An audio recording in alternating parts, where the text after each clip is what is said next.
Okay, so today I got something special in store for you guys today. Red V Raptor, Alexa Mini LF, two of the highest cameras in the industry right now, both large format, and we're gonna be putting them side by side and seeing what makes each of them unique.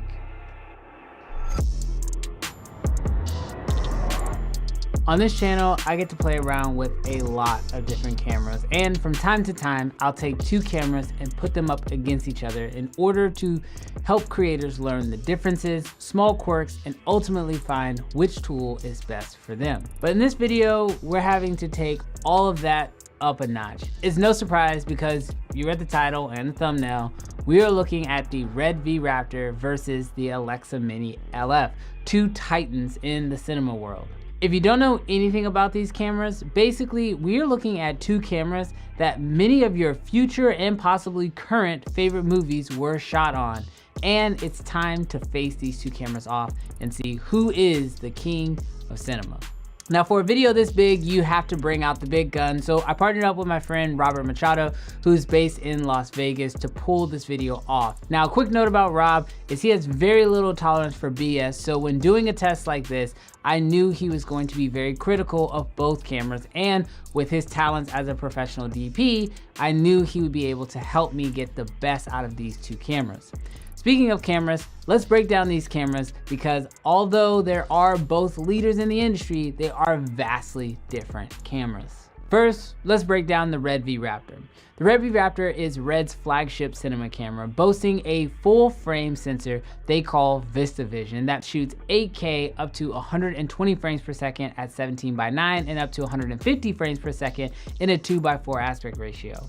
When it comes to Red, they are all about their sensors and giving creators as much flexibility with those sensors. For example, you can shoot RAW full frame in 8K, but you can also switch your project settings into 6K, which will give you a Super 35 sensor, and it also opens up higher frame rate options, such as 160 frames per second at 17:9 and 200 frames per second in 2:4. The Red VistaVision sensor sports a reported 17 stops of dynamic range, which means you will get incredibly smooth highlight roll-offs and even some of the cleanest shadows I've ever seen, making it a great low light camera. There are tons of other features to check out, but for now, let's check out the Alexa Mini LF. The Alexa Mini LF is one of ARRI's newer cinema cameras. It is built around their new large format 4.5K version of the original Alexa sensor.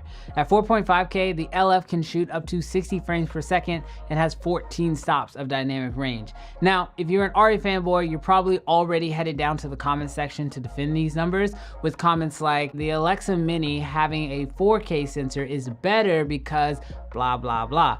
And you know what? You might actually be right, because if there's anything I've learned after 5 years of reviewing cameras, is that you can't judge a camera based off its spec sheet. So for the test, Rob found this amazing studio called Black Box Studio that would allow us to do a lot of different tests. Although we did have the studio for a full day and we did plan on using it, we also had quite a few different tests we wanted to pull off. For the first test, we wanted to stress test the dynamic range of each of these cameras. Rob invited out a friend of his, Sunshine, and she was nice enough to step in as our subject for this first test. This was all about just simply finding out how great the dynamic range was on these two cameras. So we set up a key light, rated each camera's exposure, so in order to see what type of range we would have to bring back either our shadows or our highlights. So to break down the look, we're gonna actually have to take both of these cameras and bring them into our editor, because let's face it, with YouTube's compression, it's almost gonna be impossible to see all the nuanced differences between these two shots. Now, when looking at the Latitude test here, there are a few big things that stuck with me. The first being is how clean the Raptor's shadows are.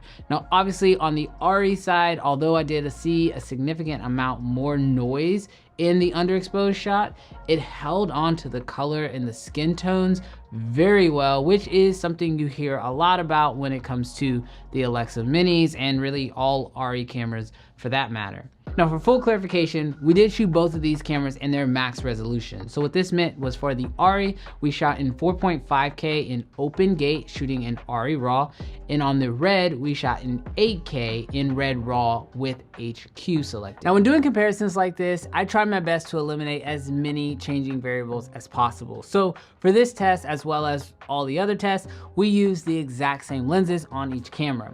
In this case, it was the Tokina Vistaprime. It is always important to test your camera like this because where yes, it would be the best to try to get everything right in camera, this is not always a luxury we get.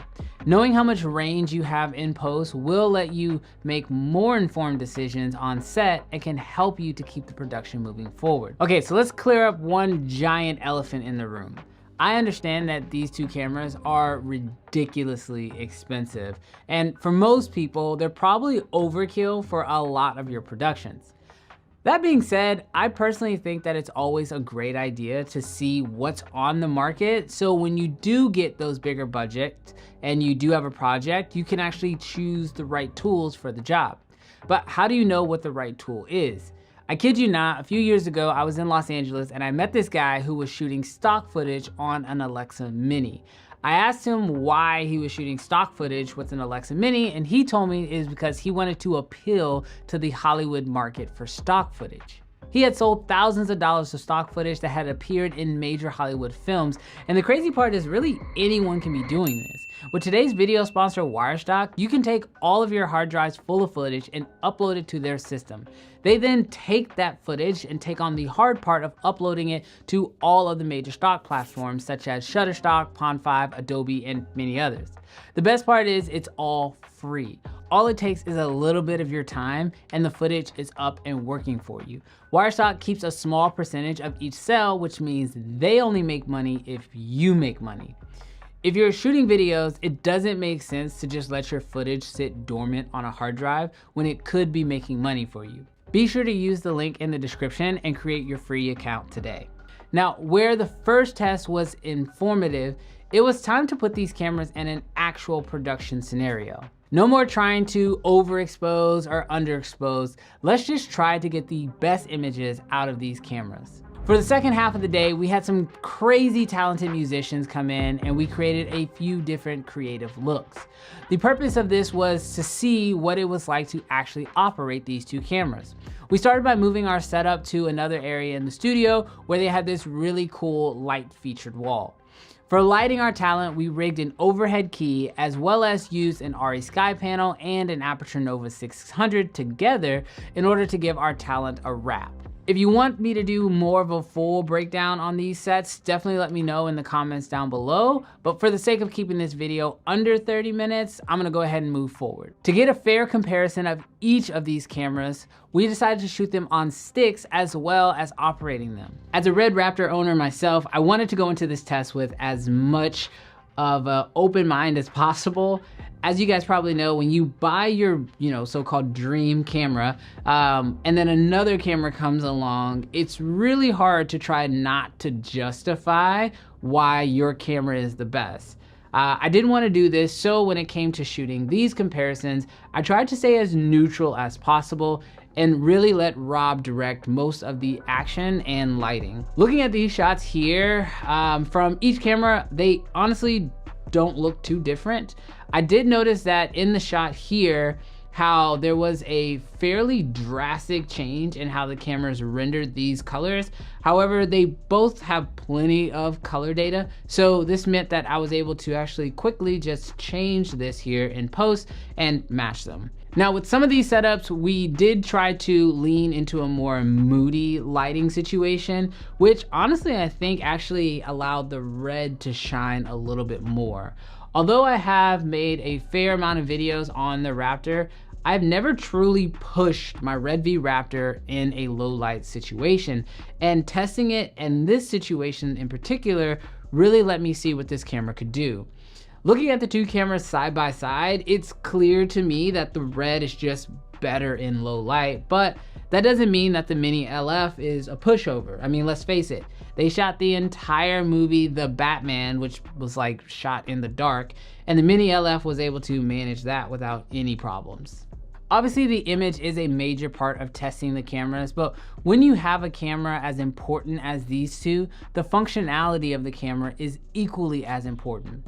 When it comes to the Red Raptor, it sports an RF mount, which personally I find to be one of the most versatile lens mounts you can put on a camera. For example, I mentioned we were using the Tokina Vista Primes, which had a PL mount on them. We were also using the Kata zoom lenses, which also had PL. Well, with the Red, I just needed to pick up a wooden camera PL to RF adapter, and just like that, I was able to adapt cinema lenses directly to the camera. But because it has the RF mount, I can also use the Canon's amazing RF lenses if you want to try to keep your entire setup a little bit more slimmed down.